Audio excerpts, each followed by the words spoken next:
Hello everyone, তোমরা সবাই কেমন আছো? তো কয়েকদিন ধরে আমি ভিডিও আপলোড করছি না, কারণ আমার নিজেরই মেন্টাল হেলথ ততটা ভালো ছিল না।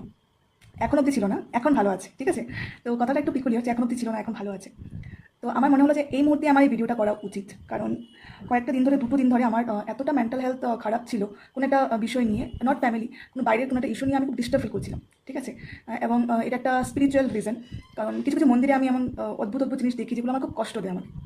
তো এটার জন্য খুব ভাবলাম, মানে আমরা কিরকমটা করি আমি তোমাদেরকে বলছি, জানি না তোমরা আমার সঙ্গে রিলেট করতে পারছো কিনা। যখন আমরা কোনো একটা জিনিস ভাবি, আমরা কি করি, যে সোশ্যাল মিডিয়াতে গিয়ে এটা ঘাটাঘাটি করি। তো অলরেডি আমি ফেসবুকে নেই, অ্যান্ড ইনস্টাতে একটা পেজ আছে আমার, তো সে কারণে পেজের জন্য পেজটা খোলা। নাহলে আমি ওটা তো ছিলাম না, শুধু ইউটিউবে আছে। তো ইউটিউবে অনেকগুলো ভিডিও টিডিও দেখলাম, দেখে আমি আরও স্ট্রেসড হয়ে গেছি, ঠিক আছে? তো নর্মালি কিন্তু আমরা এটাই করি, যে যখন আমরা একটা বিষয় নিয়ে খুব ভাবি, এটা নিয়ে সার্চ করতে শুরু করে যাই। অ্যান্ড আমি এতটা ম্যাচিওর এবং আমি নিজের মেন্টাল হেলথ নিয়ে এতটা মানে এতটা মনোযোগী, কিন্তু তারপরেও কিন্তু আমিও এইসব কাণ্ডকারখানা করেছি।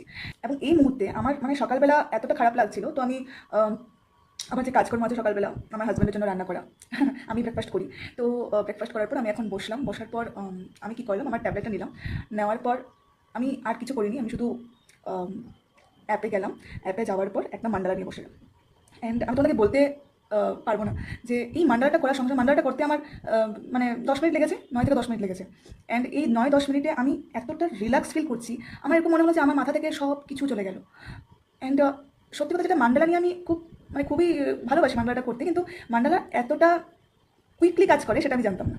তো আমার মনে হলো যে আমি তোমাদের সঙ্গে একটু শেয়ার করি ব্যাপারটা, কারণ তোমরাও অনেক সময় স্ট্রেসে থাকো, কিন্তু কীভাবে নিজেকে কন্ট্রোল করবে বুঝো না। এবং আমাকে দেখে বুঝতে পারছো যে আমি এমন না যে কোনো মেকআপ করে বসে আছি, বা মেকআপ তো আমি তো করি না।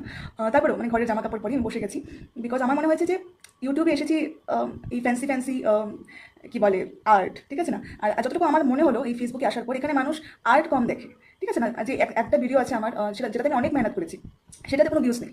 আর আরেকটা ভিডিও আছে যেটাতে আমি কিছুই করিনি, মানে কী বলবো, আমি কিছুই করিনি ওটার মধ্যে, জাস্ট একটু ফ্যান্সি ছিল ব্যাকগ্রাউন্ড ব্যাকগ্রাউন্ড। তো দেখি এটার মধ্যে ভিউজ এসে গেছে। তো আমি স্টিল নাও ইউটিউবের ব্যাপারটা বুঝতে পারিনি, মানে এখানে মানুষ কী চায়, মানুষের কী ডিমান্ড, আমি এটা বুঝতে পারছি না, ঠিক আছে? তো আমার মেন্টাল প্রেশারটা এইসব কারণে ছিল না, কারণ আমি এটা জানি যে একটা জিনিসের জন্য সময় লাগে। তো এতদিন ধরে পড়াশোনা করেছি, এত কিছু করেছি। তো আজকে ভিডিওতে আসা একটাই কারণ, যে আমি একজন মেন্টাল হেলথ কোচ এবং মেন্টাল হেলথ নিয়ে পড়াশোনা করছি ডেন্টিস্টের পাশে। তারপরেও কিন্তু এমন না যে ব্যাপারটা, যে যাদের মেন্টাল হেলথ নিয়ে যারা কাজ করে ওদের মেন্টাল হেলথ ভালো থাকে সবসময়, এরকম নয়। অ্যান্ড ইটস লাইফ, কত কিছু হবে। তো কীভাবে এখান থেকে সরে আসা, কীভাবে নিজেকে বাঁচানো, সেটাই আমাদের ইচ্ছা হওয়া উচিত, সেটাই আমাদের কনসার্ন হওয়া উচিত। নাহলে নাহলে সিচুয়েশন আমাদের হাতে থাকে না, রাইট? তো হ্যাঁ, আজকে এতটুকুই। দেখা হবে। আর ওই ভিডিওটা আমি তোমাদের সঙ্গে অবশ্যই শেয়ার করবো, যে ভিডিওটা আজকে আমি এঁকেছি। আমি একটু ব্যস্ত বিভিন্ন কাজ নিয়ে, তো সে কারণে আমি ভিডিও একটু কম আপলোড করছি, কারণ একটু বেশি ব্যস্ত আমি। কিন্তু ওই ভিডিওটা আমি আপলোড তোমাদের সঙ্গে শেয়ার করবো। অফকোর্স এটা একটা স্ক্রিন রেকর্ডার ছিল, তো সেটা ফ্যান্সি হবে না। তো থ্যাংক ইউ।